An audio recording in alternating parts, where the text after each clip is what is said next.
How's it going, everyone? DIY Dad here. Got a new video for you, and today I wanted to go over something that I like to do on the weekends when I'm out and about not doing lawn care or anything in the garage, working on vehicles. Sometimes I like to go out exploring in the woods and things, and part of that is just being prepared for whatever comes my way. And so I've got my day packs here. I've got several other backpacks besides that, but I just wanted to kind of show you what kind of stuff I like to carry on a daily basis just as a emergency kit, kind of. So I've got a sling bag here, and you can see that I've got a couple different varieties of bags, but this is the thing I'm going to be talking about today is my possibles pouch, as I like to call it. It's kind of like an emergency kit, but not really. This isn't a be-all, end-all kit by any means, so keep that in mind, because a lot of people will say, oh, for being in the woods or bushcraft, you need so much gear or whatever for chopping wood or anything. It's not like this. This is just to get me home. I don't have like any like shelter in here or anything like that, so, you know, take this video with a grain of salt. This is a very bare minimum essentials kit to get me through the day or through the night. You know, a lot of people like to add in like a tarp or something like that. I don't have any of that. Maybe you can put that in your overnight bag or something like that if you're really going to go into the woods for that. But I'm just going to go over real basic, not really a survival kit, but just kind of like a essentials kit. So I've got this little pouch here that I got from Sierra. I think I got that from TJ Maxx. They're a little sling bag. I love that thing. This pouch will fit inside of there. To give you a couple other ideas, you've also got some... You can put some of your gear, if you need to waterproof it, keep in a bag like this. This is a compression sack bag, and here's another bag that came with that. So this is just a larger version of that, but it's not see-through, so I like seeing my gear. But anyway, I'll just get right into it. I got a few other extra things I'll go over here afterwards. I'm just going to dump this out and go over the contents of it. Alright, so in the side of the pouch, we've got, if you're familiar at all with like the 10 C's of survival, there's like, you need container, cordage, a cutting tool, things like that. So I've got means to get water. This is a Sawyer Mini Squeeze. Now I like to keep a metal water container. I don't like plastic, so what I will do is I'll just fill this up and transfer it into a metal water bottle. And then I just fold it up and put it away. It fits nicely. It weighs like 4 ounces or something. It's pretty tiny. So that is just to get water. Some people like to have like aqua tablets or something. But if I need to get water from a source that's questionable, take that along.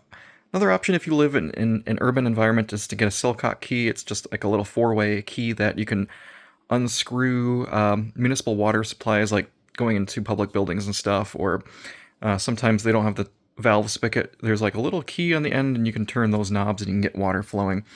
Another thing I like to carry is a little bandana. This is like a buff, so this kind of can slip over your neck. It can provide a little bit of warmth on your head or your ears. Also, if I'm in a dusty environment or something, or if there's contaminants in the air, this is good to have. I can grab a hot pot with it off a fire if I need to. It's good for that. I like to keep my glasses clean, so this is just a little microfiber cloth for cleaning my glasses off. And keep in mind, all this stuff is under a pound, guys, so I really took a lot of time to actually pare this down to keep things at the bare minimum. Next, I've got my little bit of a fire kit, and this isn't to say that I'm going to be starting a fire all the time, but this is just a just-in-case thing. So if I do need fire, I want to be able to actually start it no matter what. So I got 2 ways to start fire here. I've got a little mini Bic lighter, a regular Bic lighter, with Vaseline-soaked cotton balls in this little tiny pill container here.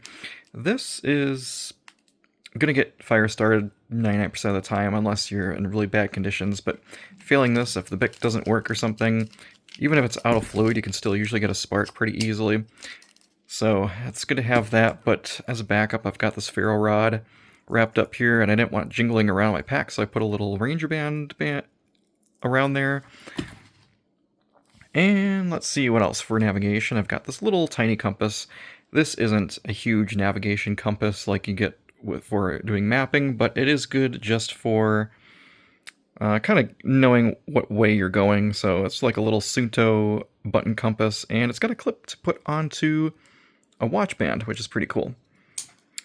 For extra hydration, I like this. This is basically just like a sodium electrolyte mix here. pretty good stuff. They taste good, so I like to put these mixed in with water if I need a little extra boost. Chapstick. I never go anywhere without chapstick, so that's pretty much self-explanatory. Protect your lips from the sun and the wind. This here is a little boo-boo kit. It is by no means a full-on IFAC kit or blowout kit or anything like that. Just has a couple band-aids in here and some Tylenol and some antibiotic cream. This is just for if I'm with the kids and they get a cut or something. I keep it in a plastic bag so it doesn't get wet, but I do usually carry a little bit more medical supplies than that, and I get some training and stuff once in a while. I do have a tourniquet that I keep on me as well. And for electronics, I like to keep, if I ever need to find power from my phone, I've got a USB-C and a micro USB port and charger in here. Another thing I sometimes carry with me is a little battery bank. I'll sometimes add that into the bag as well. This is probably the heaviest item in this entire kit. This thing weighs about 5 ounces. So just to give you an idea of the overall weight of everything in this kit here. Missed this, so my little tea candle here is also part of my fire kit. If I'm having a really hard time getting a fire going with this or trying to get tinder lit, I can light this candle, and this little tea candle will burn for hours. I can just slide it right underneath my tinder bottle, it'll dry out everything, and usually have pretty good success with that. It's super tiny, doesn't weigh anything, so good to add to the kit too. I always keep foamy earplugs with me because I like to do a lot of shooting and stuff in the woods, so I always keep spare ear protection on me. Good if you're a light sleeper too. And usually I will keep a headlamp in here, and this is a really cool one. This is a Phoenix HM50R. This thing is super bright. It's got a couple different modes. Double click will turn it red. It's got a lockout. And the regular is multiple modes here.